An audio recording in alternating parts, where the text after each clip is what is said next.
menjawab pertanyaan itu. Dia mengakui dirinya Tuhan di situ.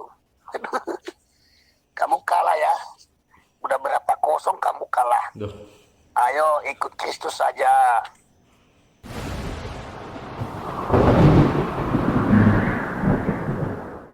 Assalamualaikum warahmatullahi wabarakatuh. Berjumpa lagi di channel saya Arham Nagaim. Pada kesempatan kali ini kembali saya akan mendengarkan debat antara Islam dan Kristen, yang mana Adinda Rosalba berdebat dengan Pendeta Torosokis Kendrato. Dan di sini tema debatnya masih memperdebatkan ketuhanan Yesus ya. Bagaimana keseruan debatnya? Langsung aja kita saksikan. Selamat menyaksikan.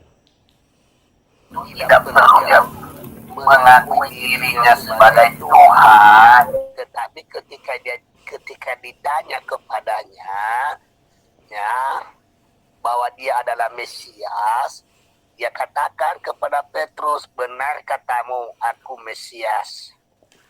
Terus ketika di dalam Yohanes 13 ayat 13, ada yang nanya kepadanya, apakah kamu ini adalah guru? Jawab Yesus, benar, aku memang guru. Nah, apakah kamu Tuhan? Yesus menjawab, memang aku Tuhan. Tepat apa yang kamu katakan. Nah, itu kan langsung pengakuan Yesus. Memang benar, aku Tuhan, itu tepat. Nah, apalagi yang kamu mau bilang ini dan itu? Udah jelas-jelas itu pengakuan Yesus ketika ditanya. Oh, mana ayatnya kalau Yesus itu mengakui dirinya Tuhan? Jangan membual, jangan memelintir-melintir, jangan menggunakan ayat-ayat yang kontradiktif dengan perkataan Yesus yang lainnya. Ayat yang secara tegas mengatakan, aku ini Tuhan. Gitu. Sebagaimana yang tercantum pada Keluaran 20 ayat 2. Ada nggak declare-nya Yesus yang seperti itu? Dulu kita pernah bahas itu dan Bapak cuma muter-muter dengan menyajikan ayat-ayat palsu. Ayat-ayat yang tidak ada pada Kodeks Vatikanus dan Kodeks Sinaiticus. Makanya buka Alkitab, baca di dalam Yohanes 13 ayat 13. Itu ayatnya. Ketika ada yang bertanya kepada dia dan dia membuktikan di situ, memang benar katamu, aku Tuhan, tepat. Ya, kau panggil aku guru, memang aku guru. Kamu panggil aku Tuhan, memang aku Tuhan, itu tepat. Ya, Yesus kan menjawab pertanyaan itu. Dia mengakui dirinya Tuhan di situ. Kamu kalah ya. Udah berapa kosong kamu kalah. Duh. Ayo ikut Kristus saja. Ya, memang benar. Yesus itu memang tidak perlu mengakui bahwa dirinya adalah Tuhan. Karena Yesus itu memang bukan Tuhan. Dan Yesus itu sebaliknya selalu mengaku bahwa dia hanya utusan Allah, hanya Rasul Allah bagi Bani Israel. Ayatnya jelas dan banyak bertebaran dalam Alkitab Anda. Saya beri contohnya bahwa Yesus itu mengaku sebagai utusan Allah. Pada Matius pasal 10 ayat 56, Matius pasal 15 ayat 24, Yohanes pasal 5 ayat 30, Yohanes pasal 5 ayat 37, Yohanes pasal 7 ayat 33, Yohanes pasal 8 ayat 26, kemudian Yohanes pasal 12 ayat 44, kemudian Matius pasal 28 ayat 20. Itu ayat-ayat di mana Yesus mengakui bahwa dirinya hanya utusan Allah dan bukan Tuhan. Nah, di sini juga kamu gagal konteks. Buka dulu, ya baca. Yohanes 13 ayat 13. Di situ Tuhan mengakui dirinya adalah Tuhan. Dia menjawab pertanyaan itu, dia adalah Tuhan. Nah, apalagi? Ayo, ikut Yesus Kristus, kamu masuk surga. usah baca Yohanes 13:13. Ini ayat lain yang jauh lebih banyak itu lebih menguatkan bahwa Yesus itu tidak pernah mengakui dirinya Tuhan, tapi mengakui dirinya sebagai utusan. Sudah saya sebutkan ini. Makanya Bapak juga baca dong ayatnya yang lain. Jangan cuma berpatok pada ayat-ayat yang direkomendasikan oleh gereja dong. Baca ayat lainnya, baca kitab lainnya Pak. Yohanes pasal 5:30, Yohanes pasal 5:37, Yohanes pasal 7:33, Yohanes pasal 6 ayat 26. Kemudian Yohanes pasal 12 ayat 44, Matius pasal 28 ayat 20, Matius pasal 5, Matius pasal 15 ayat 24, Matius pasal 10 ayat 5 dan 6. Jangan cuma baca satu ayat terus kamu pamerkan kemana-mana sementara ayat itu kontradiktif dengan ayat-ayat yang ayat-ayat perkataan Yesus yang lainnya dong. Bapak itu yang harus baca Alkitabnya dengan teliti, jangan cuma berpatokan pada satu ayat rekomen dari gereja dong. Justru Bapak sendiri yang harus jeli membaca Alkitab Anda yang setebal gaban itu. Jangan cuma berpatokan pada satu ayat Yohanes 13:13 dong. Ini ayat Yohanes yang lain menentang semua argumen Bapak ini.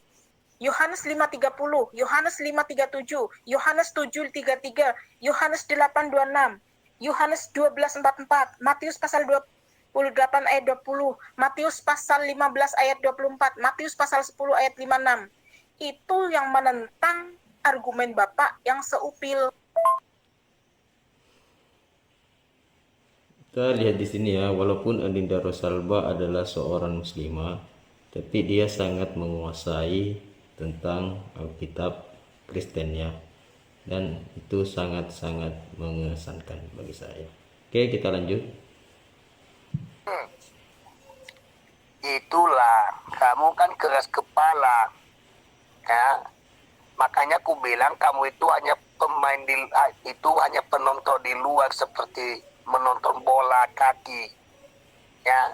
Yang mengatakan tendang bolanya, gol. Padahal pemain di dalam, ya. Saya sudah tunjukkan kepadamu ayatnya, ya.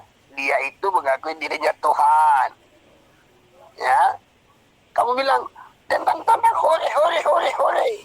Saya kan pemainnya, saya yang menentukannya. Itu ayatnya, Yesus mengakui dirinya Tuhan.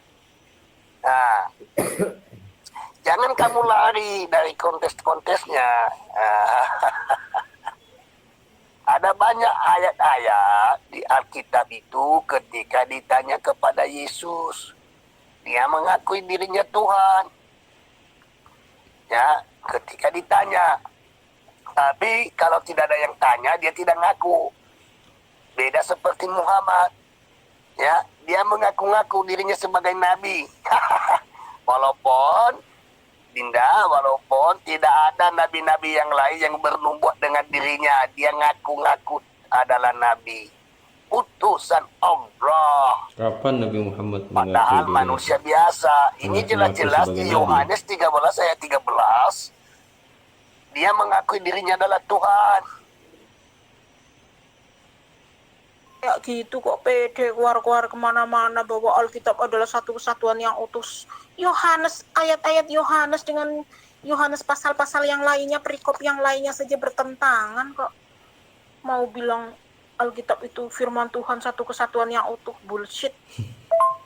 Ayat Yohanes 13:13 yang Bapak pamerkan kepada saya itu sudah dibantah semua oleh Yohanes yang lain. Yohanes 5:30, Yohanes 5:37, Yohanes 7:33, Yohanes 8:26, Yohanes 12:44. No kok bilang katanya kitab itu satu kesatuan yang utuh. Satu kitab Yohanes saja cakar-cakaran kok bilangnya satu kesatuan yang utuh. Ini bukti bahwa Bapak itu tukang bohong, tukang nipu. Dalam Yohanes pasal 13 ayat 13, kamu menyebut aku guru dan Tuhan. Dan katamu itu tepat, sebab memang akulah guru dan Tuhan. Itu pada versi terjemahan baru. Sekarang kita bandingkan dengan Alkitab luar negeri. Apakah ada kata Tuhan dalam ayat Yohanes pasal 13 ayat 13? Weimar New Testament. You call me the Rabbi and the Master, and rightly so, for such I am. Nah, di sini the Rabbi itu bukan Tuhan, tapi Tuan ya. The Message Bible. You address me as teacher and master, and rightly so. That is what I am. Kesimpulannya, terjemahan yang benar dalam ayat Yohanes 13:13 adalah Tuan, Guru, Pak, bukan Tuhan. Jadi ketika kakek Torosoki membawa ayat Yohanes 13:13 sebagai bukti pengakuan Yesus sebagai Tuhan, itu tidak akan match dengan naskah-naskah lain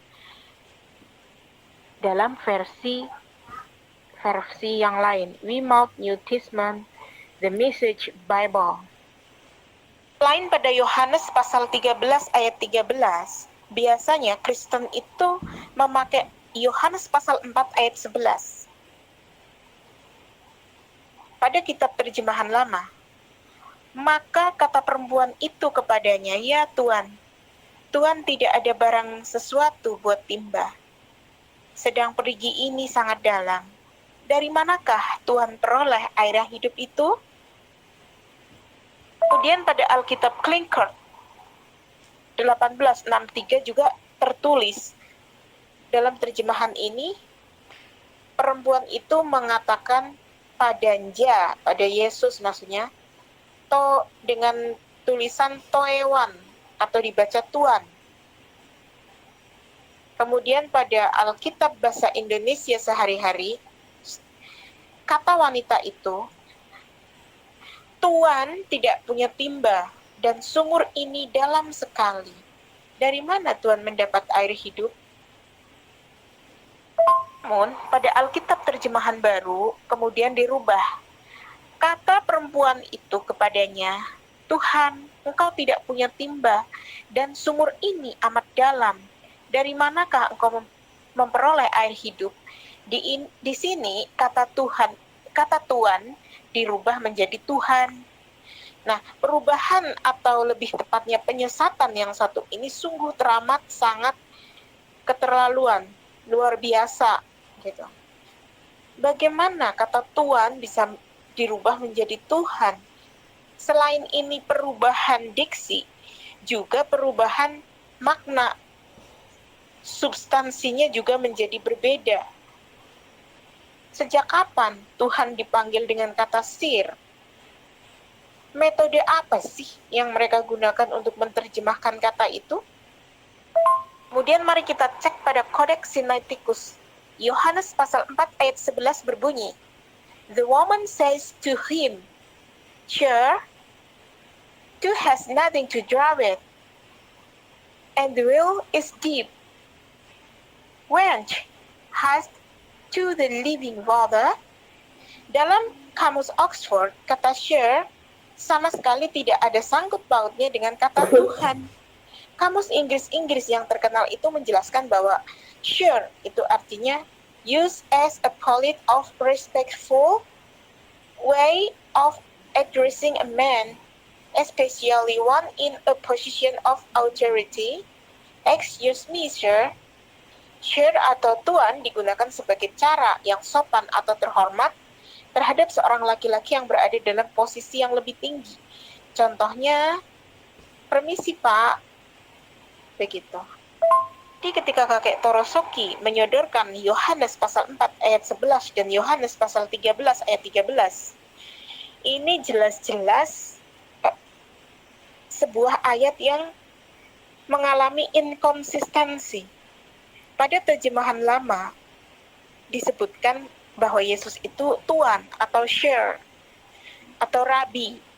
Tapi kemudian digubah, direvisi pada terjemahan baru. Kata Tuan atau Rabi itu diganti menjadi kata Tuhan. Sementara dalam nas bahasa Inggris, nas berbahasa Inggris tidak ada kata God. Yang ada adalah share. Oke, itulah tadi debat antar Adinda Rosalba dengan Pendeta Torosoki Sunrato, yang mana Adinda Rosalba menjelaskan tentang perubahan kitab Bible yang dulu sama yang baru ya. Yang mana yang dulu itu kata Tuhan dan sekarang diganti menjadi kata Tuhan. Oke, sekian dulu video saya. Semoga bermanfaat. Mohon maaf kalau ada kesalahan. Jangan lupa like dan subscribe. Terima kasih. Assalamualaikum warahmatullahi wabarakatuh.